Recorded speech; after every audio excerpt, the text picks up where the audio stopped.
Welcome to Volume 4 of the Princeton Review WordSmart Vocabulary Building Program. By the end of this hour-long recording, you will be well acquainted with more than 50 words that you will encounter frequently when reading, and words that will expand your vocabulary so that you will be a more powerful and effective speaker. Here's how our system works. Each group of words is broken into complementary halves. For example, the first is called alone or together. That group has two parts to it, so we'll examine each half individually, first alone, then together. Then, when both halves have been covered, we'll review the group as a whole and mix things up a bit. Here's our first group, alone or together. I'd like to start with the words that have to do with being alone. The notion of being alone frequently conjures negative images of people, being without others, lacking companionship, feeling lonely. But ironically, the word alone is derived from a contraction of the words all one, the prefix all meaning closer. So when you are alone, you are able to get closer to yourself. And that's a positive connotation. Right. Being alone can help you learn to be independent, make your own decisions, and feel autonomous. Autonomous means acting independently. For example, the West Coast office of the law firm was quite autonomous. It never asked the East Coast office permission before it did anything. An autonomous nation is one that is independent. It governs itself. It is said to have autonomy. I act autonomously, and that means I act on my own authority. I do too. And because I am autonomous, I am going to move on to the second word, celibacy. I'm not familiar with that word. Well, a person who abstains from sex is said to practice celibacy. Oh, so a monk probably practices celibacy. Right you are. A monk is bound by vows to a religious life, and that usually means he is celibate. I guess that makes sense because a monk's life is fairly solitary. But being celibate demands that one practice self-denial. As a monk, one must give up the things of the world and devote oneself to religious exercises, which is an ascetic life. Ascetic means monk-like or practicing self-denial. For instance, in my second year of graduate school, I led an ascetic existence. I was trying to save money, so I never went out. I ate a lot of soup for dinner. But you probably got a good deal of work done. Yes. You know, many people confuse ascetic with the word aesthetic, which means artistic or having to do with beauty. And they certainly mean different things. An ascetic lifestyle is not aesthetically fulfilling. Unless you think that bare walls and empty cupboards are beautiful. My friends thought I was a hermit that year. They all accused me of being reclusive. Reclusive means withdrawn from society or hermit-like. Howard Hughes, the millionaire, led a reclusive existence. He shut himself up in his mansion and didn't care for the outside world. He is a good example of someone considered to be a recluse. You just used the word as a noun. When I add the suffix ive, which means having to do with, to recluse, it becomes an adjective. Right. Reclusive describes a person who wants to be alone, a recluse. So a recluse is someone who sequesters himself. Sequester means to set or keep apart. Like when juries are sequestered, they're shut up in hotel rooms by themselves for the course of a trial so they won't be in contact with anyone. So you can also say the struggling writer sequestered himself in his study for several months trying to produce the great American novel. The next word is polarize. It means to break up into opposing factions or groupings. I always remember what polarize means because of the root word pole. You can't get farther apart than the North and South poles. So a heated argument can polarize a group of people. It can divide them, making them far apart from each other. For example, the increasingly acrimonious debate between the two candidates polarized the political party. Which brings us to another word, chasm, meaning a deep, gaping hole or a gorge. Chasm is a terrific word because it can be taken literally or figuratively. For example, the villains were approaching rapidly, so the heroine grabbed the boy and swung across the chasm on a slender vine. Or, figuratively speaking, Bill was so stupid that his girlfriend wondered whether there wasn't a chasm where his brain should be. I hope that Bill wasn't complacent about his girlfriend's opinion. Complacent means self-satisfied, overly contented with oneself. To fall into a complacent attitude is to become uncaring about the world around you. That's correct. The football team won so many games that it became complacent, and the worst team in the league snuck up and beat it. Good example. If the world becomes complacent about the state of the environment, we could end up with wide-scale destruction of the rainforests. In that case, we should try and sequester part of the rainforest in order to protect it. Sequester means to set or keep apart. Now let's review the words that deal with being alone. Autonomous, Acting independently. celibacy, Abstinence from sexual intercourse. ascetic, Hermit-like or practicing self-denial. reclusive, Withdrawn from society. polarize, Break into opposing factions. chasm, A deep gaping hole. complacent, Self-satisfied. sequester. Set or keep apart.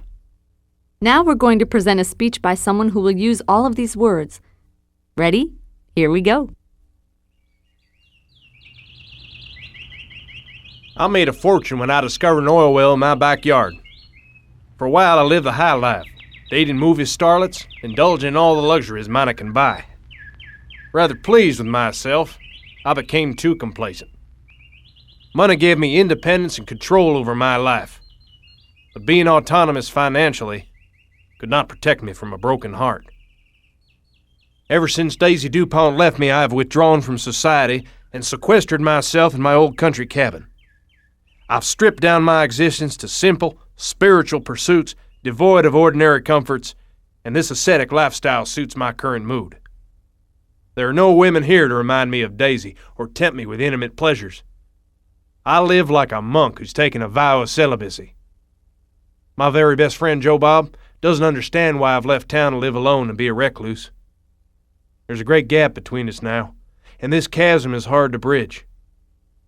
Joe Bob and I don't agree on the best way to mend a broken heart, and these differences have polarized our relationship. I'm totally alone now. We'll now move on to words that have to do with being together. I'm happy to cooperate with you on that. You are a terrific partner, and the fact that we complement each other helps us work well together. Thank you. I think we do too. And I'm delighted that you introduced our first word, complement, in your compliment. Uh-oh, now you're really being tricky, using the word complement in two different ways. When I said we complement each other well, I used the word complement as meaning to complete, to be the perfect counterpart, and spelled like complete. C-O-M-P-L-E-M-E-N-T. We work together well and can complete Each other's sentences? That's right, like yin is to yang. Or peanut butter to jelly. Now, when I thanked you for your compliment, I used a homophone. Compliment, meaning praise, sounds the same but doesn't mean the same thing.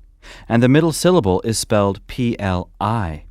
It's easy to remember that to compliment, or praise, is spelled with an I. Just think, I like getting compliments. And complement, as in perfect counterpart, is spelled P-L-E, as in complete. The flower arrangement was a perfect complement to the table decorations. The English language is pretty tricky. Honestly, you have to wonder whether a group of comedians secretly got together and, in collusion, created the English language just to keep us all amused and puzzled. There you go again, sneaking in a new word. Collusion means a conspiracy or a secret cooperation. For example, when there's a rise in oil prices, it's probably the result of collusion between the oil-producing countries. Right. Collusion usually has a negative meaning. When a group works together secretly, they can exercise power, sometimes unfairly. There seems to be a collusion among all the cigarette manufacturers to downplay the hazardous side effects of smoking. I agree with you, but would add that the public has a complicity in that wrongdoing. By not quitting ourselves or urging friends and family to give up smoking, we are silent partners in crime. That is why complicity means participation in wrongdoing or the act of being an accomplice. For instance, there was complicity between the bank robber and the dishonest teller. The teller neglected to turn on the alarm, and the robber rewarded him with half the loot. They worked together, just as the complicity among the students made it impossible to determine which of them had stolen the math test. Do you realize that so far all of our words begin with the prefix co? Good point. Co means coming together or jointly, which is what this word group is about. Another together word that starts with co is coalesce, which means to come together as one, to fuse or unite. For example, the people in our neighborhood coalesced into a powerful force for change in the community. A coalition is a group of people that have come together for some purpose, often a political one. Coal miners and cola bottlers might coalesce into a coalition for the purpose of persuading coal mine owners to provide cola machines in coal mines. The coal miners and cola bottlers had to sign a pledge or a covenant to act as a single force. A covenant is a solemn oath, contract, or pledge. A covenant can't exist alone because it's an agreement. It has to be made with others. It frequently has religious connotations. The promises of God to the people as set down in the Bible are called His covenant with man. If Joe makes a covenant with his best friend Jack not to reveal their secret to anyone else, they both feel the same way about the issue. Their beliefs were consonant, that is, harmonious in agreement. The United States' desire to arrest global warming is consonant with the intentions of the rest of the world. We all agree. And the people's desire to build a homeless shelter in their town was consonant with the governor's desire to deal with the issue of homelessness. By the way, the opposite of consonant is dissonant, which means inharmonious. Dissonant voices don't sound good together. Oh boy, if we start getting into antonyms, we'll really have our hands full. You're right. We already have a great deal to assimilate here. Assimilate means to take in, to absorb, to learn thoroughly. So if I assimilate that definition, it means I've really learned another word. Right. To assimilate an idea is to take it in as thoroughly as if you had eaten it. Your body assimilates nutrients from the food you eat. It absorbs the nutrients. You know, people can be assimilated too. I didn't have any friends when I changed schools in the 8th grade, but I gradually assimilated. I became part of the new community. When you were elected class president last year, your assimilation was complete. You must have had a great deal of charisma in order to win so much loyalty from your classmates. The students were charmed by my personality, and that's what charisma means, right? Yes. Charisma means a magnetic ability to attract followers or inspire loyalty. So one could say that the glamorous presidential candidate had a lot of charisma. Voters didn't seem to support him so much as be entranced by him. Right. The evangelist's undeniable charisma enabled him to bring in millions of dollars in donations to his television show. Well, I don't know whether I would have been called charismatic, meaning to have charisma, or whether the student body was charmed by me because I promised them a 3-day weekend if they voted for me. So you established a reciprocal arrangement with your class. They vote for you, you give them a 3-day weekend. Exactly. Reciprocal means mutual, shared, interchangeable. The Rochester Club had a reciprocal arrangement with the Duluth Club. Members at either club had full privileges of membership at the other. So if the Capulet family and the Montague family hate each other, we can say that their hatred was reciprocal. If you reciprocate, you are repaying or returning in kind. Peter hit Paul over the head with a stick. Paul reciprocated by punching Peter in the nose. My neighbor had me over for dinner 3 times, but I've been unable to reciprocate immediately because my dining room is being remodeled. Now that I know you failed to reciprocate with your new neighbors, I don't feel so bad about that 3-day weekend. You mean the students voted for you and you didn't repay them? Well, a 3-day weekend was more than even I could pull off with my incredible charisma. But the students and I established a reciprocity, meaning reciprocal arrangement, when I won them a school trip to the amusement park. In a reciprocity, both parties gain. The students felt pleased that you got them a trip. And I got elected. Let's review these words and then move on to another speech which will use these words in context. Complement. To complete, to be the perfect counterpart. Collusion. A conspiracy or secret cooperation. Complicity. Participation in wrongdoing, the act of being an accomplice. Covenant. A solemn agreement. Coalesce. To come together as one, to fuse or unite. Consonant. Harmonious in agreement. Assimilate. To take in or learn thoroughly. Charisma. A magical ability to inspire loyalty. Reciprocal. Mutual, shared, interchangeable. Terrific. Now it's time for our speaker.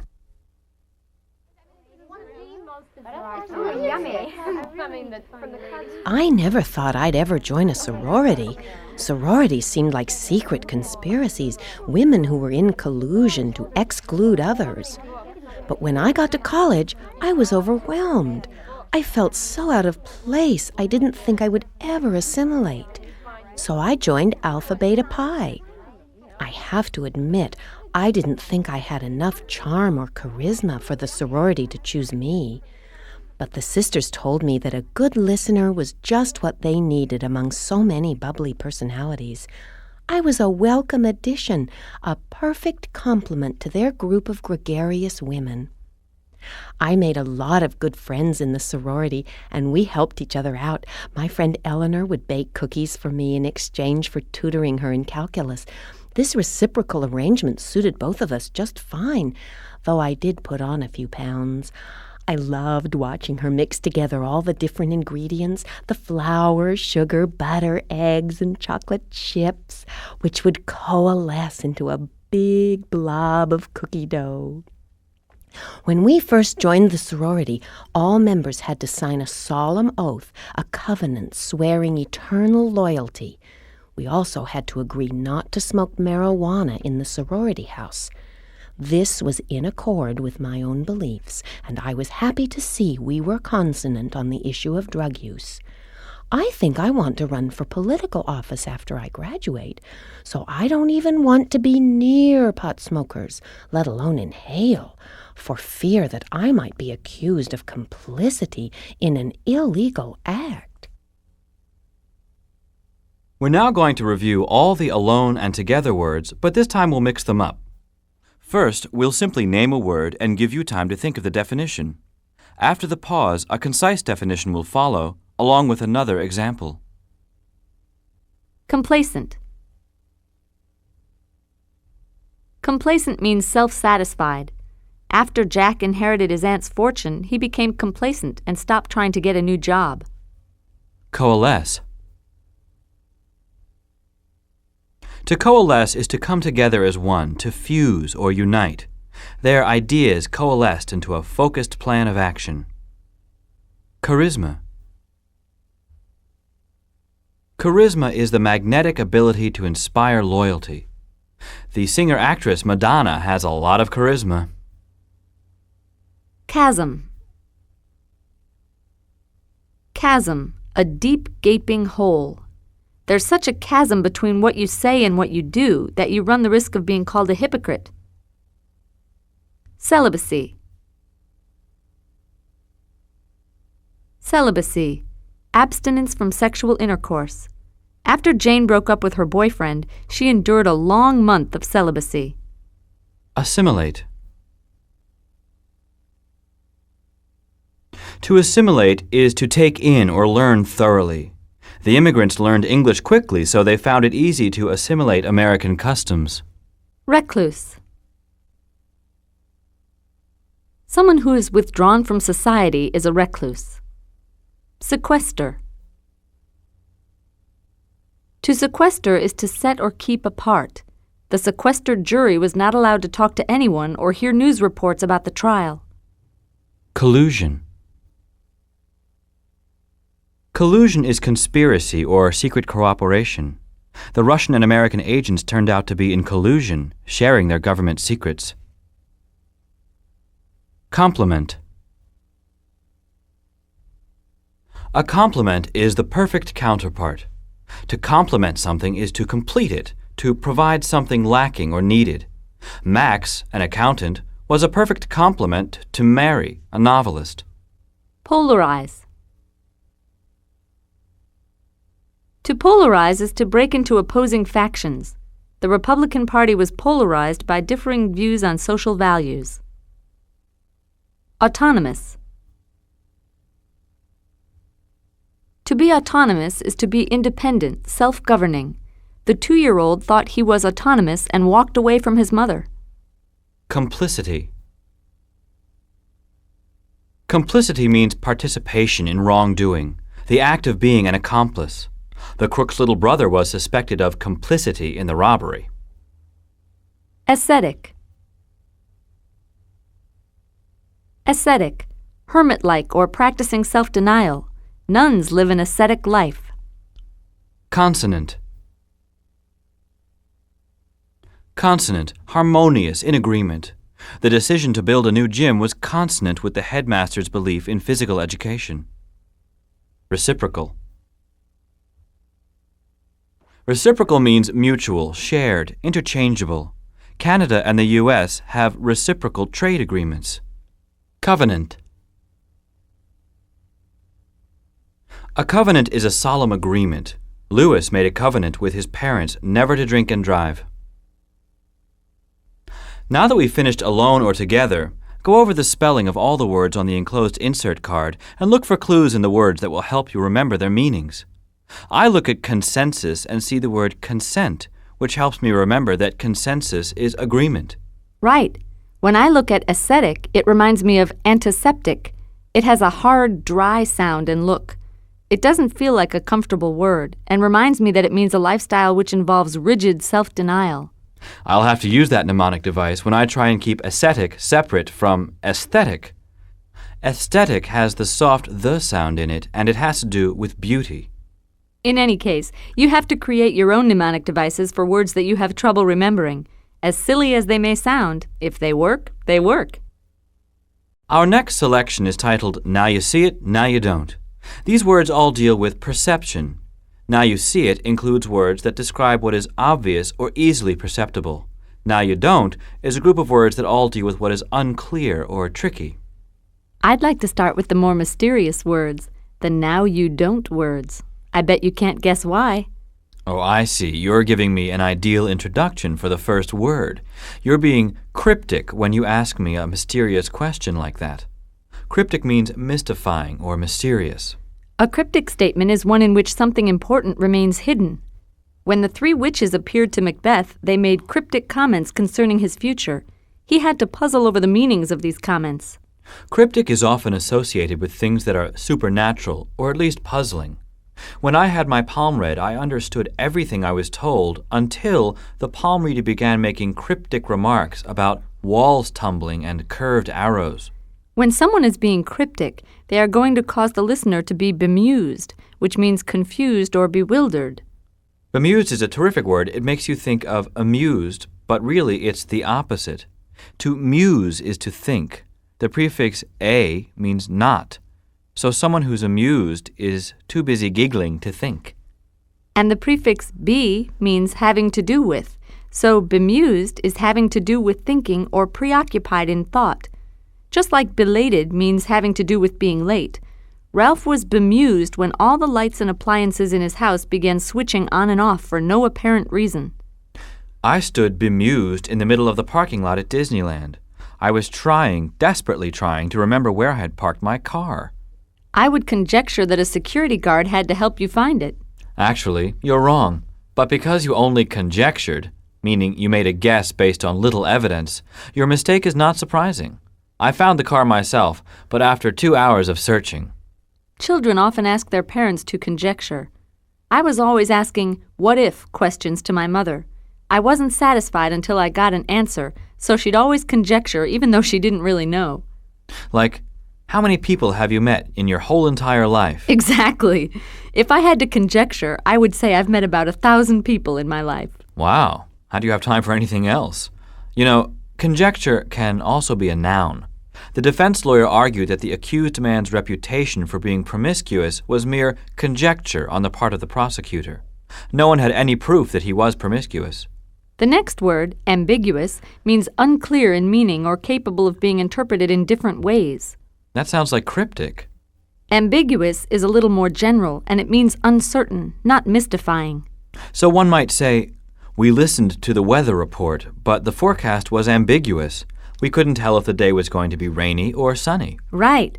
Or also, the poem Julie read in English class was ambiguous. The students couldn't tell if it was about someone being born or someone dying. Another thing to note is that feelings can be ambiguous. I might have ambiguous feelings about a guy I'm not sure I like. It's certainly not clear to him how I feel. Another word that is similar in meaning is dubious. It means full of doubt, uncertain. When a person is dubious, he or she is skeptical. It's as if they're saying, I doubt it. So if I said I could stick my fist through a keyhole, you would be dubious.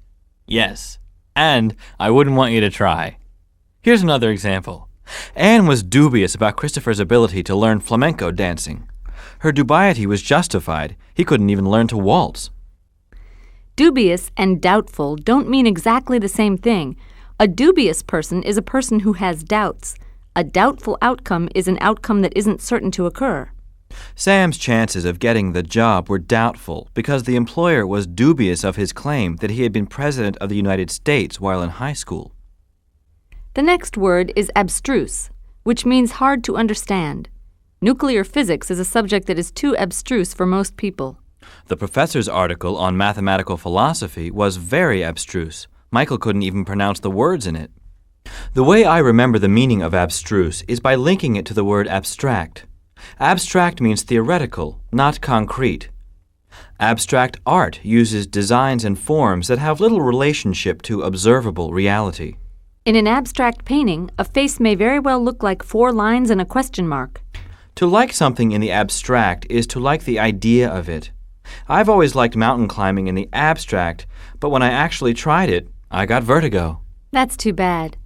Jane's history paper was abstract. It didn't even deal with a particular event. It dealt with the concept of history as conflict. Good. So things that are abstract are sometimes hard to understand because they deal with ideas, which brings us back to why I link abstruse and abstract. Abstract concepts are often abstruse. They are theoretical and thus tricky to comprehend. Well, your mnemonic device helped us to learn another word. Our last word, recondite, is another word that means hard to understand. It is often used to describe academic language. For example, the philosopher's thesis was so recondite that even his protege had difficulty getting past the first 2 sentences. Or, every now and then, the professor would lift her head from her desk and deliver some recondite pronouncement that left us scratching our heads, stumped. Abstruse and recondite are practically synonyms, but there are very subtle differences. Recondite tends to refer to difficult or scholarly language. Abstruse is a bit more general and frequently refers to tough concepts. But any way you slice it, they mean hard to understand. Well, now you've heard all the now you don't words, words that have to do with things that aren't clear. You'll hear all of them used in context right after we quickly review their meanings. Cryptic, Mystifying or mysterious. bemused, Confused or bewildered. conjecture, A guess made with little evidence. ambiguous, Unclear or capable of being interpreted in different ways.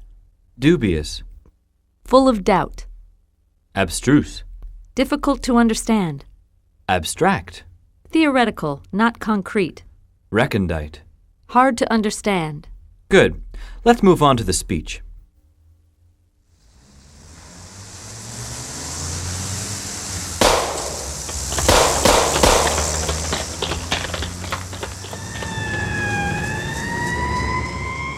I work the night beat in what appears to be a peaceful suburb.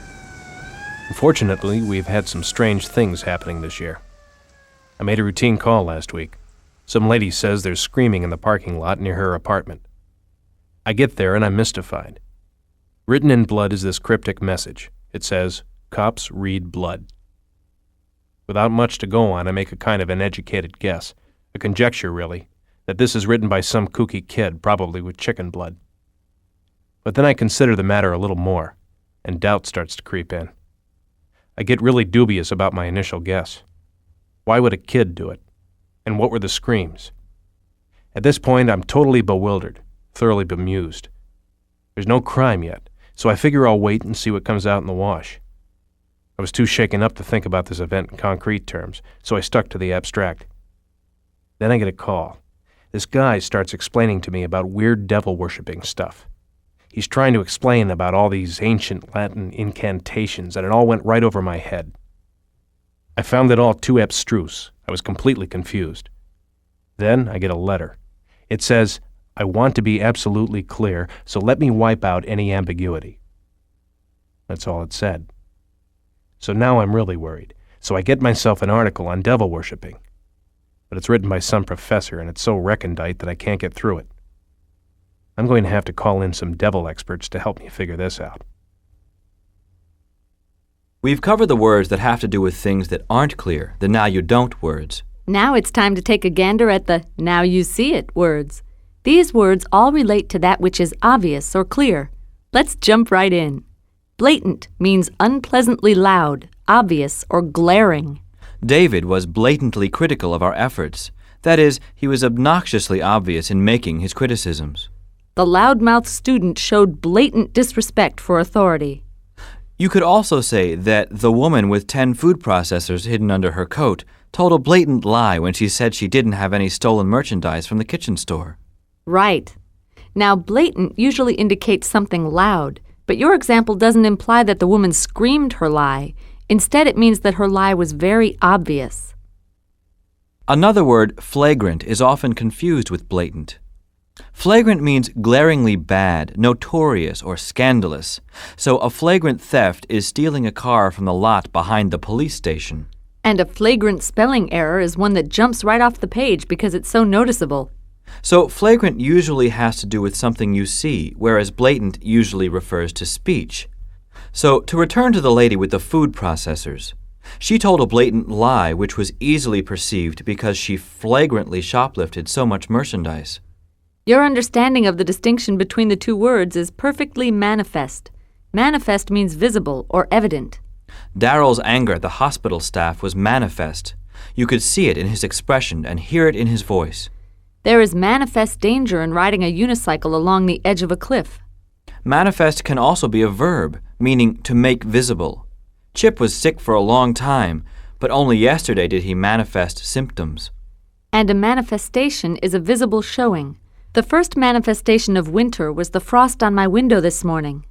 Salient is the next word, and it means sticking or jutting out, conspicuous or striking. Cyrano de Bergerac's salient feature was his nose. It jutted out far beyond his chin. A salient characteristic, like someone's tremendous confidence, leaps right out at you. Discern means to have insight, to see things clearly or to differentiate. To discern something is to see it clearly, so a writer who demonstrates discernment is a keen observer. I took a wine class so that I would discern the difference in the wide variety of red wines. It's important for political leaders to discern the important issues facing the country and bring them into focus. That's a lucid comment. Lucid means clear and easy to understand. I'm afraid political leaders often avoid being lucid. They think they can avoid dealing with issues or responding by hedging and being vague. A good teacher should be lucid. For example, Professor Hopper gave such a lucid explanation of Einstein's theories that Jill suddenly understood. The next word, candor, means truthfulness or sincere honesty. Teddy appreciated Jimbo's candor. He was glad to know Jimbo thought his sideburns were funny looking. The employee demonstrated candor when he told his boss that the working conditions in the meat packaging plant were unsanitary. When you show candor, you're being candid or honest. To be candid is to speak frankly. Some people think candid means hidden because of the old TV show Candid Camera. What it really means is that it's an honest camera. Usually films are created and manipulated, so they're not giving an honest view of the world. A hidden camera allows people to behave naturally in an honest or candid manner. But is it art? A good question. I'll use our next word in my response. Philosophers have spent centuries attempting to delineate or accurately describe what art is. If you purposefully stick your feet in paint and walk on a canvas, it's art. What about if you do it by accident? Politicians have tried delineating what they consider to be art in order to distribute funding. They realize it's a very dangerous and difficult task. When you delineate something, you describe it accurately or draw it in outline. Art is a small word with a big meaning. It's tough to define it. An artist can delineate a model's body and features and then go back and fill in shading.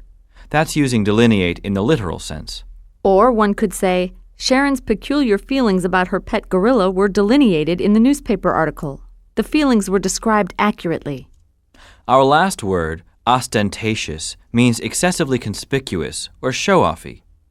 For example, a designer is using expensive materials in an ostentatious manner if every piece of furniture is upholstered in silk or velvet and every piece of hardware is made of silver or gold. The donor was ostentatious in making his gift to the hospital. He held a press conference to announce the sum. He then handed a 12-foot replica of the check to the hospital chief of staff while photographers snapped pictures. You behaved ostentatiously when you wore your diamond necklace to work. Let's quickly review the words. Blatant. Unpleasantly loud or obvious. Flagrant. Glaringly bad, scandalous. Manifest. Visible or evident. Salient. Jutting out or conspicuous. Discern. To have insight, to see things clearly, to differentiate. Lucid. Clear, easy to understand. Candor.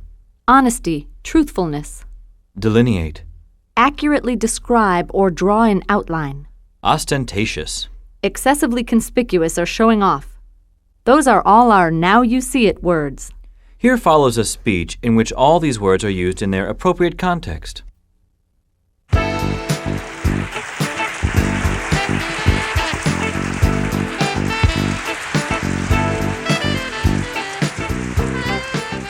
Every week, we have different guests on the show.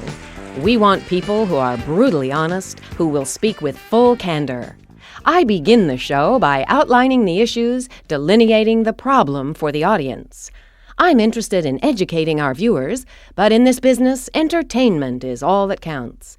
We're accused of focusing on shocking topics like prostitution and mass murder. Many of our guests have been caught in the act, committing some kind of flagrant perversion in broad daylight. The stickier the topic, the higher the rating. The show is livelier if one of our studio audience members is a loudmouth.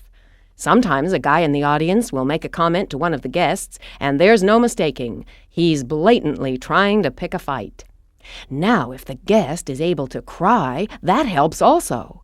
If they can show a little emotion or manifest some sign of their internal distress, people will watch. My job is to make the subject matter simple and clear, but sometimes the guests are so weird it's hard to stay lucid. Once in a while, I'll do a celebrity, but it has to be someone who's not afraid to be showy or ostentatious. It's always good if the guest has some outstanding personal trademark or salient characteristic, like the guy with 3 arms, for example. In the course of picking guests for the show, I can always tell who to choose because I can quickly discern who is the most interesting, shocking, or volatile. No wonder I have the highest-rated show on TV. At this point, we've covered all the words in Now You See It, Now You Don't. We'll combine the two groups and review. Remember to fill in the definition in the pause that follows each word. Okay, let's go. Abstract. Theoretical, not concrete. An idea that can't be proven is abstract. Salient. Salient means jutting out or conspicuous. Marie's second and third heads were definitely her most salient characteristics. Candor.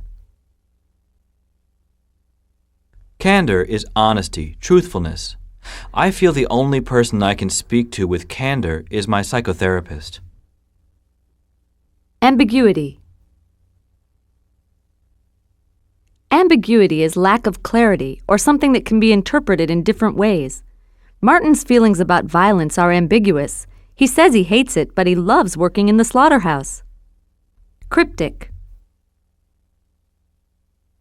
Mystifying or mysterious is the meaning of cryptic. For centuries, the markings on the walls of the pyramids were just cryptic drawings to us. Now, however, we can read them. Discern.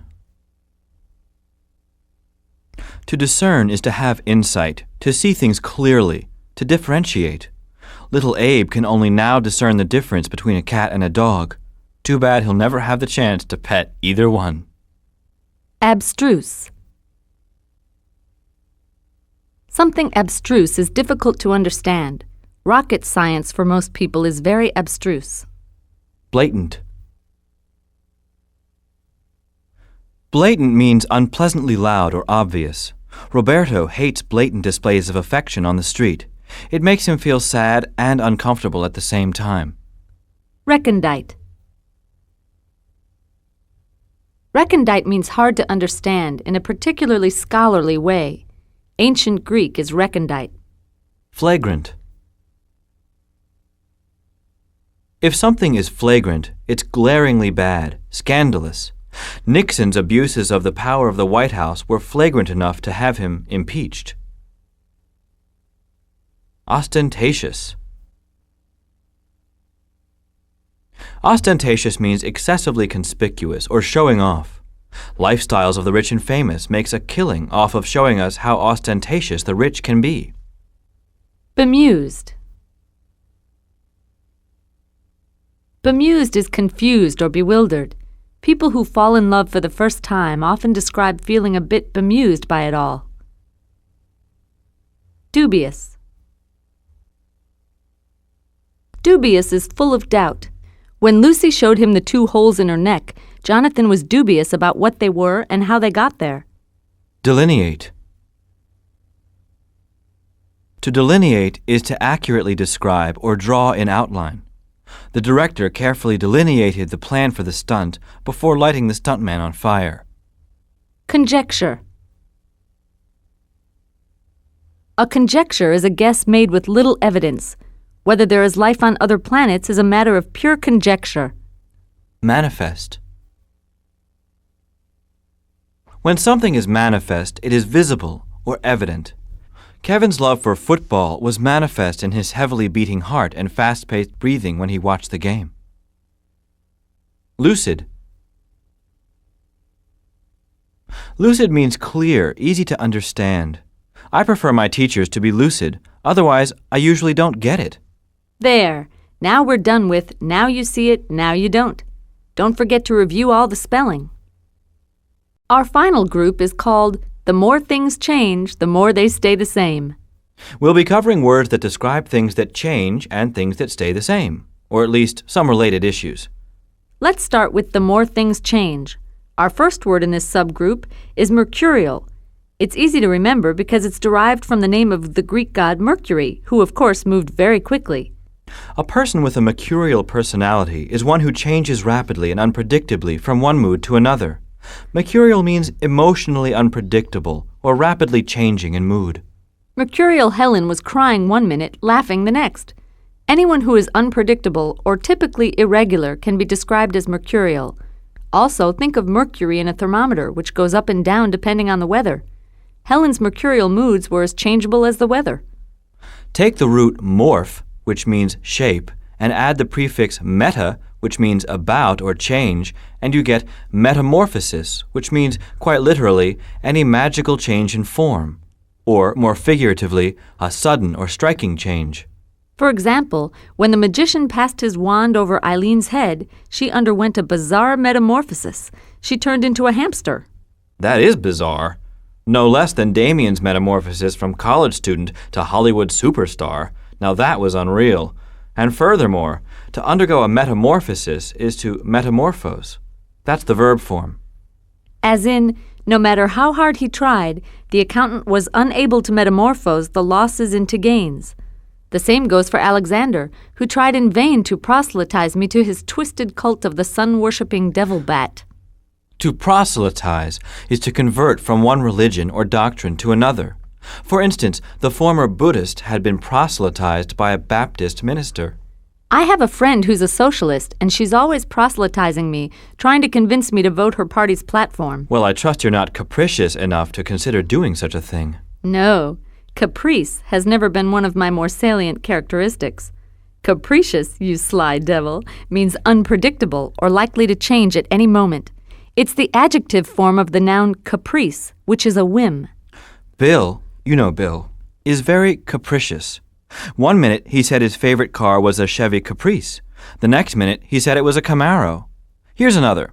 The weather in New York is often capricious. One minute it's snowing, the next it's 120 degrees in the shade. Capricious is quite closely related to mercurial. Oh, well, being capricious, I feel like moving on to the next word. To qualify something is to modify or restrict it. Susan qualified her praise of Jack by saying that her kind words applied only to his skillful cooking and not to his deplorable lack of personal hygiene. Needless to say, Jack was upset by Susan's qualification. I know I would be. Last one. The library trustees rated their fundraiser a qualified success, while many more people than expected showed up. Virtually no money was made. An unqualified success is a complete, unrestricted success. Now what about vicissitude? The vicissitudes of the stock market were too much for Penny. She decided to look for more stable kinds of investments that she could count on. That covers it rather nicely. A vicissitude is a change in fortune or an upheaval. Here's another. The vicissitudes of the local political machine were such that one could never quite be certain whom one was supposed to bribe. The vicissitudes of life in New York, I think, are grossly understated by Suzanne. She says life is stable, but judging from what I hear from people who have recently visited, things can change very quickly in that town. I saw a movie about New York, and it seems there were a lot of transient people there. That's an easy word to remember because it sounds like what it means. Those people don't stay in one place for a long time. Right. Anything can be transient if it changes location often or is just plain temporary. The transient breeze provided some relief from the summer heat, but we were soon perspiring again when it stopped. Our jobs as voiceover artists for this recording series are transient. As soon as we finish, we'll be out of work again. But at least we'll have each other. Well, you can't be too sure. The vicissitudes of life might prove our relationship more transient than we currently imagine. If I go to New York, I may never see you again. Next word. You seem to be wavering about whether or not to go to New York. You're vacillating. You're right. To vacillate means to waver or to be indecisive. Tyler vacillated about buying a new car. He couldn't decide whether to buy one or not. Let's do a quick review, and then we'll cover the words in a brief speech. Right. Mercurial. Emotionally unpredictable, rapidly changing in mood. Metamorphosis. A magical change in shape, or a striking change. Proselytize. To attempt to convert someone from one religion or belief to another. Capricious. Whimsical, quick to change one's mind or stance. Vicissitude. A great upheaval or natural change. Qualify. To modify, change, or restrict. Transient. Temporary, not staying for a long time. Vacillate. To waver back and forth, to be indecisive. All right. Are we ready for our next visitor? Meet award-winning set designer David Solomon.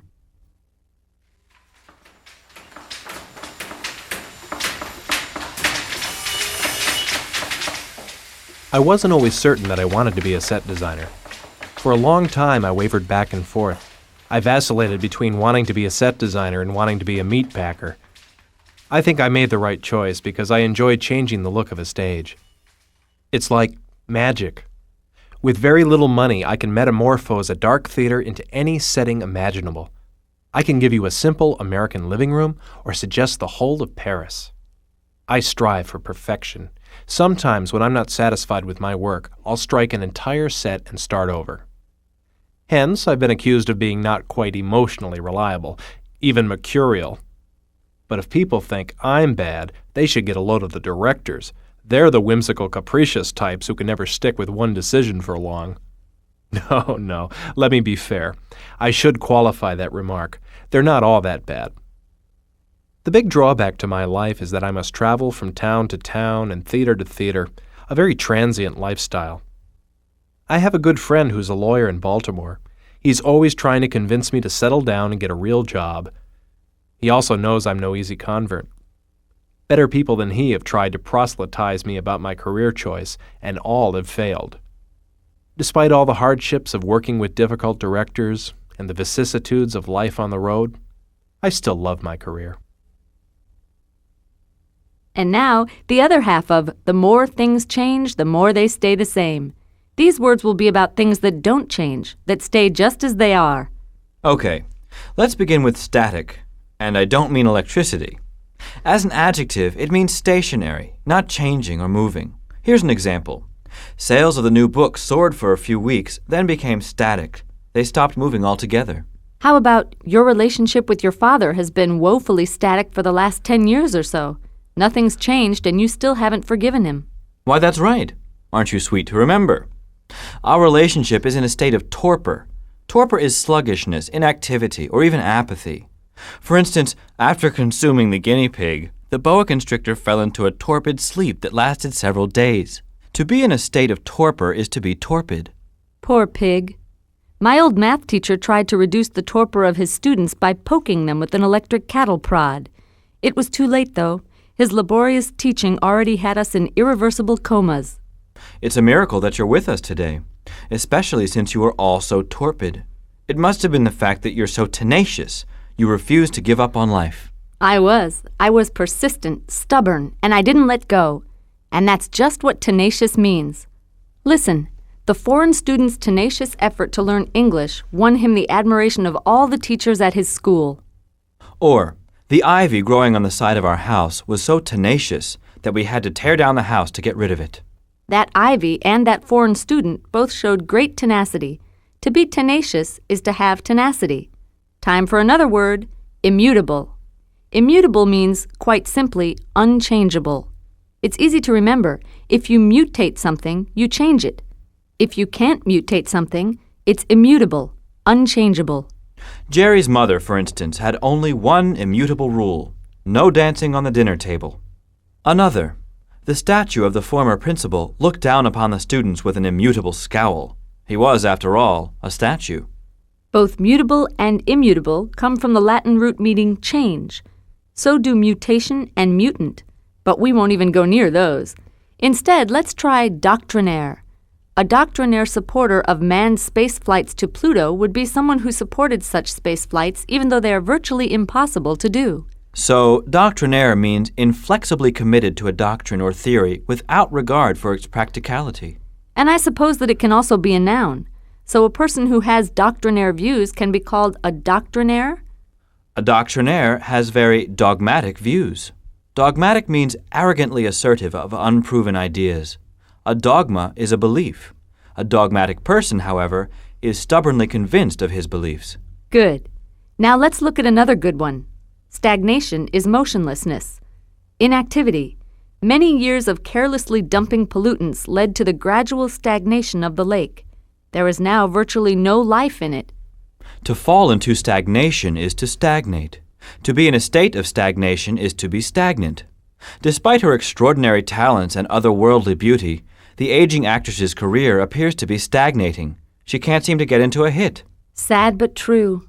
But think, if she holds on, if she can just be steadfast for a little while longer, she'll be okay. To be steadfast is to be unwavering, loyal, and faithful. Steadfast love, for example, rare as it is love that never wavers. To be steadfast in a relationship is to be faithfully committed. Steadfast is like a rock. Yeah, okay. Enough about steadfast already. You can be so redundant, repeating the same thing over and over and over again. Redundant is unnecessarily repetitive or excessive. Bill, you remember Bill, already bought paper plates, so our purchase of paper plates was redundant. Our purchase of paper plates was redundant. And you call me redundant. You're a master of redundancy. The title Department of Redundancy Department is redundant. And I think that should just about do it for redundant. Redundant. Right you are. So before I come after you with a sledgehammer, let's do a quick review of the remains the same words. Static. Stationary, not changing or moving. Torpor. Sluggishness or inactivity. Immutable. Unchangeable. Tenacious. Persistent, stubborn, not letting go. Doctrinaire. Stubbornly committed to a faith or idea no matter how impractical it may be. Dogmatic. Stubbornly assertive of unproven ideas. Steadfast. Unwavering, loyal, faithful. Redundant. Unnecessarily repetitive, or repetitive. Stagnation. Motionlessness or inactivity. And now let's meet Gene Fitzpatrick, a low-level bureaucrat from the Pentagon who'd like to talk about the peace dividend.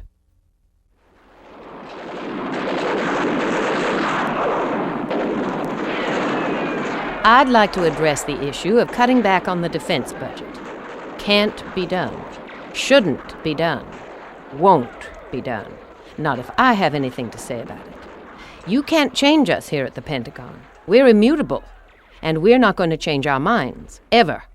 We're not hearing any arguments to the contrary. Call us insistent, stubborn, downright dogmatic, if you like. But I say the Cold War is not over, and I am inflexible on this point, no matter how doctrinaire I may seem. That's what we are. We'll stick to our guns and never waver, steadfast to the end. I personally would rather push the button right now than just let everything come to a standstill just because of a budget cut. I don't plan to let our department stagnate. You can bank on that. I know it looks as if our enemies are now our friends, but don't trust them for a minute.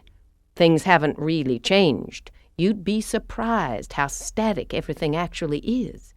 Those communists may look like they're out of power, but I warn you, they are as tenacious as bulldogs. They just won't quit. Just because we no longer have the constant threat of nuclear annihilation keeping us on our toes is no reason to become lazy, sluggish, or torpid. Now, more than ever, we need some get up and go. Now, I don't like to repeat myself, but at the risk of being redundant, the defense cutbacks can't, shouldn't, and won't happen. Thank you. Now that we've learned all the words from the group The More Things Change, the More They Stay the Same, it's time for one last review. Let's delay no longer. Let's hear those words. Metamorphosis. A metamorphosis is a magical change of shape or a sudden and striking change. Caterpillars go through a metamorphosis and become butterflies, even though it's not technically magic. Static. Static is unmoving, unchanging, still. Betsy's love life is static. It never gets any better or worse. It just is. Redundant. Redundant means excessively repetitive. I find John Wayne's performances redundant. In every film, he does the same thing. You see one, you've seen them all. Mercurial. Someone whose mood changes quickly and unpredictably is mercurial. My boss John is mercurial. He's cheerful one moment, stern the next, then absent-minded after that. Dogmatic. Someone who is dogmatic doesn't like to change their mind. As my grandmother gets older, she becomes increasingly dogmatic. She still insists I wear a coat and tie when we go into town. Tenacious. Tenacious means stubborn, persistent, not willing to let go. Ticks are tenacious insects. Qualify. To qualify something is to modify or restrict it. Norman's fantasy of overnight celebrity was qualified by the reality of his persistent anonymity. Doctrinaire. Doctrinaire means stubbornly committed to even the worst ideas, or, and this is a good mnemonic device, doctrine. My dog is doctrinaire about her incessant desire to eat everything in sight. Vicissitude. A vicissitude is a great upheaval or change in fortune. The band's career endured many vicissitudes, including the marriage of the drummer and the loss of the lead singer's voice. Proselytize. To proselytize is to try to convert someone to another set of beliefs or religion. Hare Krishnas are famous for their tireless ability to proselytize non-believers about their faith. Immutable. Immutable is unchangeable. The tides, the sunrise and the sunset, death and taxes, all these are immutable facts of life. Capricious. Children are naturally capricious. They are given to their own whims and change their minds frequently. Torpid. Torpor is sluggishness, inactivity, and apathy. After living in New York City long enough, the fear, excitement, and energy that people first feel when they move there inevitably gives way to numbness and torpor. They feel torpid. Transient. Transient is temporary, not staying in one place for any length of time. Circus performers live transient lives. They never stay put for long and live in trains. Steadfast. A person who doesn't waver, who is like a rock, is steadfast. Politicians are rarely steadfast. They change to suit the political climate and to win more votes. Vacillate. To vacillate is to waver and not make a decision.